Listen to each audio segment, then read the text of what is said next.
Assalamu alaikum, урматтуу Акниет турак жайынын тургундары. Бүгүн 10 июль 2025 жыл Акниет турак жайын тапшырууга дагы 16 күн калды.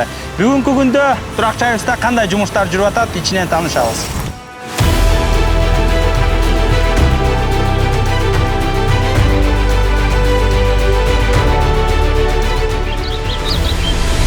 Достор, бүгүнкү күндө өзүңүздөр көргөндөй подъезд жумуштары толугу менен бүтүп, текстура, лестничный площадкада болсо сары таш, бул жерде перила оцинкованы коюлган. Потолоктор армстронг.